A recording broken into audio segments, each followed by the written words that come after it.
kung siniswerte ka, baka makita mo silang dalawa magkasama ngayong gabi. Salamat din para sa araw na to. Pero wala namang ibig sabihin yung halik na yun eh. Pero itong message na to. Ibig sabihin. Si Jessa lang naman talaga ang nag-iilusyon kay Angelo eh. Cleo's right. Jessa is only my PA. There's nothing more. Hindi po si Jessa ang natitipuan kong babae. Saksak mo na lang kasi dyan sa kukote mo na kahit nakailan, walang lalaking magkakagusto sa'yo. Bangungot at hindi, naku, ewan ko ba? Ang dami-dami nila, nalusutan nila kayo. Whatever, gawan nyo ng paraan na mapalabas yung mga yan sa building. This is a nightmare, bro. Paano nakapasok ang mga press dito? I just talked to the management ng condo. According to them, may nag-distract daw dun sa guard sa lobby kaya nakapasok yung mga yan. Don't worry, they promised hindi na mauulit to. Did I do the right thing? Oo naman. Sinabi mo lang naman sa press yung totoo, di ba? Pero kailangan ko pa rin makausap si Jessa. Bakit pa? Kailangan ko humingi ng apology sa kanya. Hindi ko alam kung sino nagsimula itong issue tungkol sa aming dalawa, pero kailangan ko humingi ng dispensa sa kanya. Dami pa siya sa gulong to.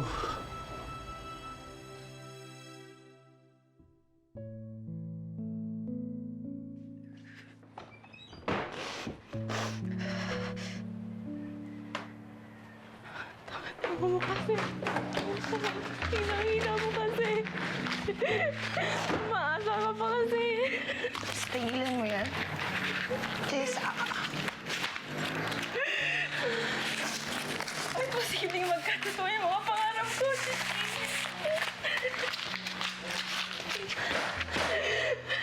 Jessa, hindi imposibleng magkatotoo mga pangarap mo. Hindi rin imposibleng may lalaking magmamahal sa'yo. Hindi lang siguro si Angelo yung lalaking para sa'yo. Hindi. Tama si Nay. Walang magmamahal sa akin dahil sa itsura ko. Hindi ka pangit, Jessa. Pangit ako! Huwag mong sabihin yan sa akin! Alam naman natin ang totoo! Huwag ka na magsinungaling sa akin dahil kaibigan mo ako! Walang magmamahal sa akin dahil sa itsura ko! Tingnan mo, maganda ba yan? Pangit ako!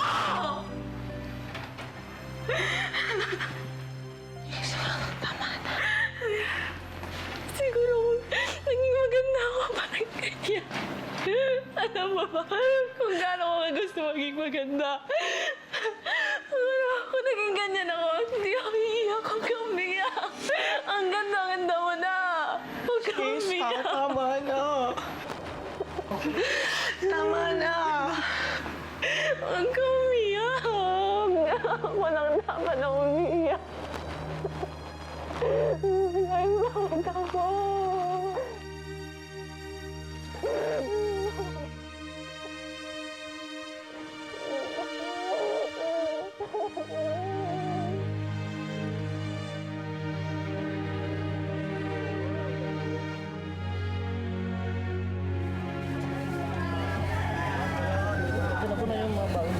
Salamat.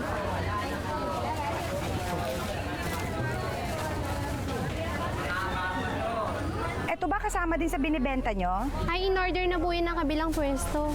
Ah, ganun ba? Jessa is only my PA. There's nothing more. Sigurado po kayo, sir, wala talaga kayong relasyon? Ano pong masasabi niyo sa mga taong naghihinala na may relasyon kayo ni Jessa? Wala po kaming relasyon. Sira ulo pala yung Angelo na yun. Sasabihin nila na hindi sila ni Jessa. Paano pa mga sinasabi? Sorry na medyo naguguluhan lang si Angelo ngayon. Sana nasagot namin lahat ng tanong niyo. Excuse me. Iniinsulto niya si Jessa. Naku anak, baka naman hindi ganun ang ibig sabihin ni Angelo. Kaya pinapahiwatig niya na mayaman siya, na sikat siya, na hindi na bagay sa kanya tulad ni Jessa. Subukan niya lang pumunta dito sa lugar natin, Nay. Babanatan ko siya dito.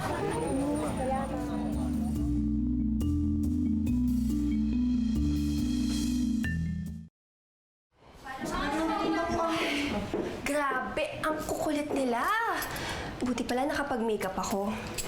Ang tagal nila akong grinil. They kept on asking me if we got back together already. Well, ang sabi ko, it's not for me to say, di ba? Why are you here? Hindi mo sabihin na nagkataon lang sabay kayo dumating ng press. What are you implying? I'm innocent, Angelo. You have lied to me countless times. And I'm sure na ikaw may pakana nitong lahat. Di ba? Angelo? Jessa told me na ikaw ang nagsabi sa kanya tungkol sa resort. Inisip mo na mga galit ako sa kanya, kaya mo siya pinapunta doon. Hindi ba? Yes, Angelo. Yun talaga yung iniisip ko. Dahil ang gusto ko, ikaw na mismo ang lumayo dun sa pangit na yon. Pinaglihi siya sa linta kasi hanggang ngayon, ayaw kanyang bitawan. Look at yourself, Cleo. Look at yourself! Hindi naman siya ang ayaw lumayo sa akin eh. Ikaw! Nabulag ka na bang muli, Angelo? Dahil hindi mo nakikita kung gaano kapangit yung babaeng yon. Bulag ako noon dahil hinayaan ko maging tayo. Pero ngayon, malinaw na sa aking mga mata kung sino ang tunay na pangit. At ikaw yun, Cleo. Ikaw at ang pag-uugali mo.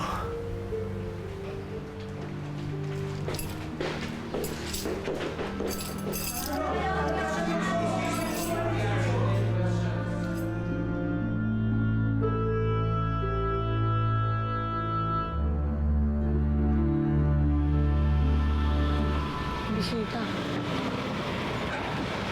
Jessa, pwede ba kita makausap? Angelo, anong ginagawa mo dito? Oo nga, ang ginagawa mo dito? Lakas ng loob mo pumunta dito pagkatapos ng mga sinabi mo kanina sa TV. Light-lightin mo yung kaibigan ko. Jessa, ayaw ko kasi ikaw umalis ng trabaho mo. Di na ako babalik, Angelo. Yung nangyari kanina, Jessa, gusto ko sana humingi ng paumanhin. Nabigla lang ako sa mga sinabi ko. Hoy, pagkatapos saktahin kaibigan ko, hingi ka ng tawad? Ha? Di ba kayo mayaman? Tingin niyo sa amin mahirap madaling bilugin ang ulo? Ha? Ano, sumusuntukan na lang tayo para patas ang laban? Well, I guess after what happened, talagang walang mukha nang ihaharap yan Jessang yan sa anak ko. And when did she had the face, tita? You're funny, ha? Funny? It's not funny, Iha.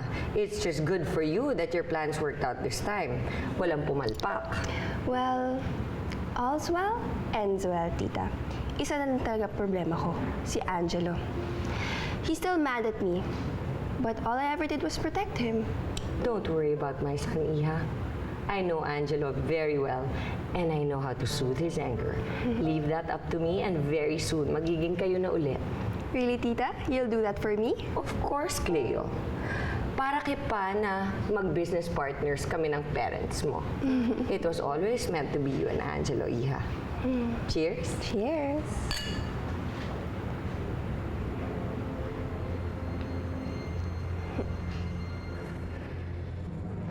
Ano? Sumusuntukan na lang tayo eh, para patas ang laban! Tama na, tama na! Tol, nangako ka sa akin na hindi mo sasaktan ng kaibigan ko. Pero hindi mo tinupad yung pangako mong yun. Kung sa lugar nyo, hindi ako makakapalag sa'yo, dito hindi kita uurungan. Hindi ikaw kausap ko kundi si Jessa. Angelo, buo ng loob ko. Hindi na ako babalik dahil mahihirapan lang ako. Hindi ko kayang lagi kitang makikita. Pero bakit, Jessa? Dahil sasaktan lang ako. Dahil mahal kita. At ngayon alam ko na hindi mo kayang mahalin ang isang katulad ko. Na, umalis ka na! Umalis ka na! Umalis ka na! Umalis ka na!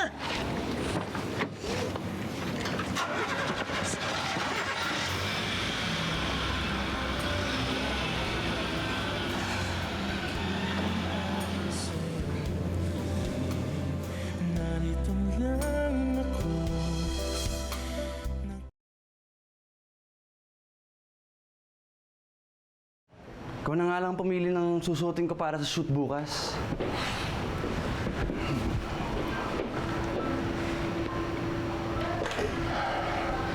Di lang pala bagong PA ang kailangan natin hanapin para sa'yo eh. Kailangan din natin maghanap ng bagong mong stylist.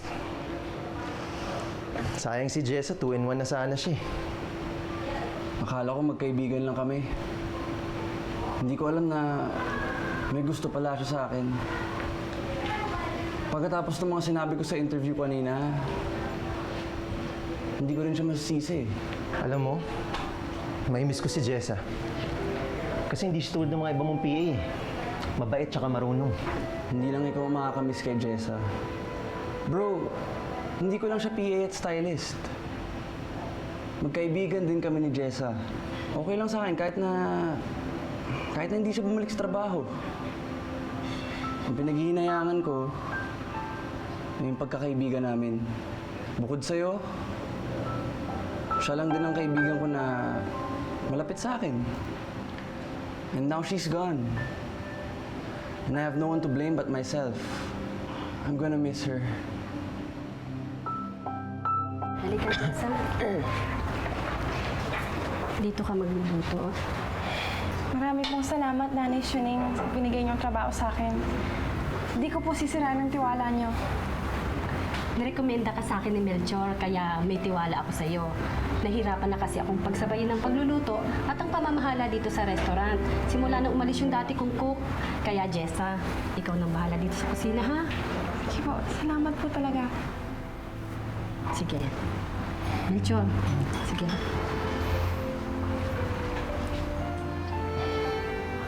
Maraming salamat, Melchor. Ang bait-bait mo sa akin. Lagi mo ako tinutulungan. Para ano pa't naging kaibigan kita, Jessa? Kung hindi kita tutulungan. Mahalaga ka sa akin. Hindi kita pababayaan. O sige, Jessa. Mauna na ako. Ingat ka, ha?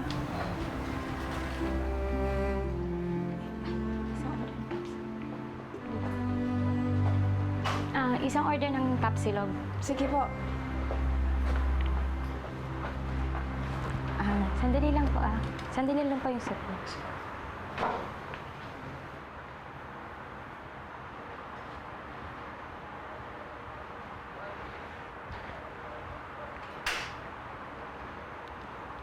Hello? Oo, si Jessa Santiago. Siya yung bago naming cook.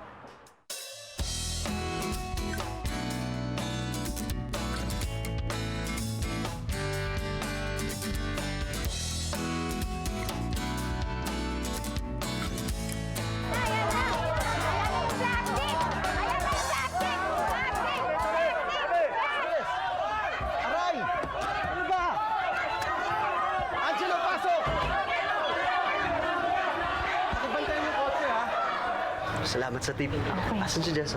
Ayun o, nasa kusina pa. Tara! Dali! Jessa! Jessa! Pwede ka bang ma-interview sa delay? Follow-up story dun sa issue ninyo ni Angelo Soriano. Anong sasabi mo? No comment po.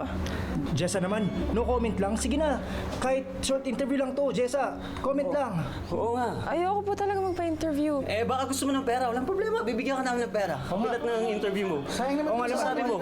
Jessa, gusto lang namin malaman kung anong reaksyon mo pagkatapos sabihin ni Angelo Soriano na hindi siya magkakagusto sa isang pangit na katulad mo. Oh, yun. Sige. Oo. Sige na. Sige na, Jessa. Anong sasabi mo? Ayoko po talaga magpa-interview. Jessa! Dali. Jessa, statement! Jessa! Jessa! Jessa! Jessa! Jessa! Jessa! Short interview lang! Jessa! Jessa! Interviewin ka lang namin sa delay. Jessa, ano masasabi mo sa sinabi ni Angelo Soriano? Sakay na, bilis! Babayaran ka namin ng pera. Jessa, sandali lang ano? Statement lang, Jessa! Statement lang! Statement! Sa Jessa! issue yun. Jessa, short interview lang to! Jessa! Jessa, sandali lang to! Jessa, short interview! Jessa! Jessa! Sir, we really apologize for this mess. We're gonna look for another location para matuloy yung shoot na to. Please, Salamat, please sit salamat. down. Paki-secure yung area, ha? Are you okay? I'm gonna call someone to fix this, sir. Please, ready. Malaking problema to, pare. I know. Alam mo, kasalanan to lahat ni Cleo, ha? She's not the only one to blame. This wouldn't have happened kung di dahil dun sa statement ko sa interview kanina. Whatever. Pero we have to fix this. Sa simula, ganyan lang yan. But this could turn into an avalanche that could ruin your whole career. Pero anong gagawin ko? Noel, hindi ako masamang tao. I know that. Ang problema, hindi naging maganda yung dating ng press statement mo sa mga tao dyan sa labas. It's them you have to explain to. So should I state another public apology? If yes, then I'll be happy to do it. I don't think a public apology would solve this problem. Then what? Hindi lang si Jessa nasaktan ko dito. Ano gagawin natin dito, Noel?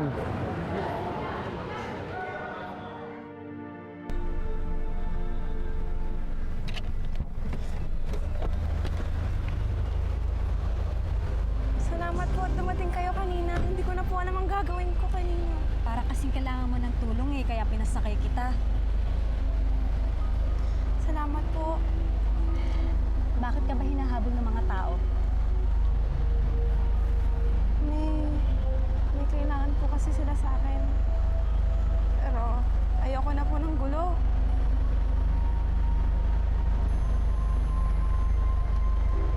Di po ba kayo natatakot sa itsura ko? Bakit naman ako matatakot? Eh, ang bait-bait ng mukha mo.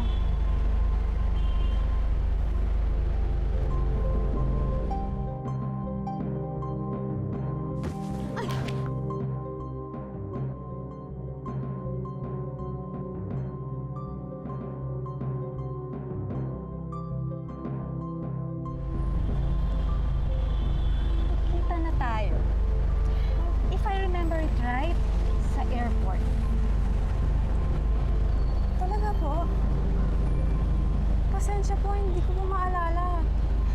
Okay lang? Salamat po ulit. Aalis na po ako. Wait. Hindi ko nakuha yung pangalan mo. Jessa po. I'm Rhea. Nice meeting you. Masaya din po ako na nakilala ko po kayo. Salamat po, ma'am. Alis na po ako, ma'am. Huwag mo na akong tawagin, ma'am. Tita Rhea na lang. Sige po, Tita Rhea. Salamat po talaga ulit. Alis na po ako. Teka. Magko-commute ka ba? Isang sakay na lang po kasi yung bahay namin dito eh. Paano kung makita ko ulit ng mga humahabol sa'yo? Hahatid na lang kita.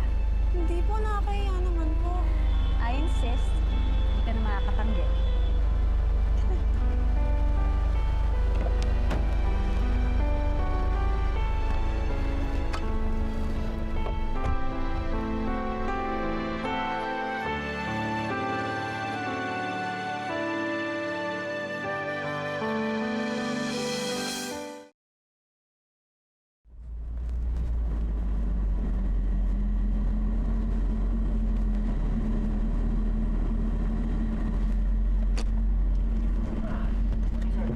Morning.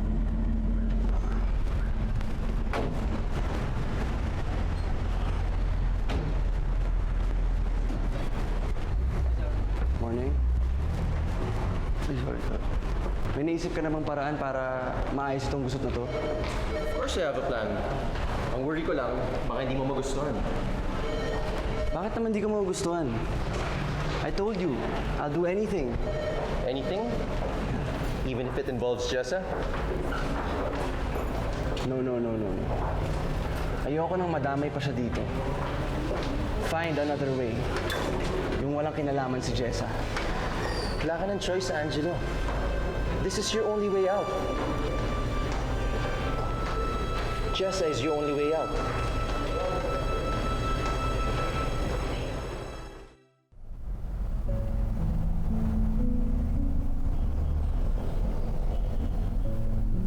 Manong, dito na po tayo. Kanan po dito.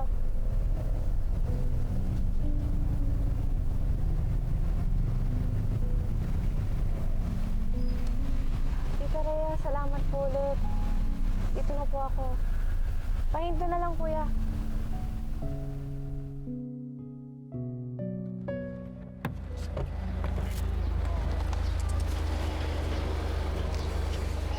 Dito ka ba nakatira? Opo, malapit na po kasi yung bahay ko dito. Di lang po kasi madaan yung kotse. Sinong kasama mo sa bahay? Ang nanay ko po, tsaka lola ko. Pwede ba silang makilala? Oo naman po.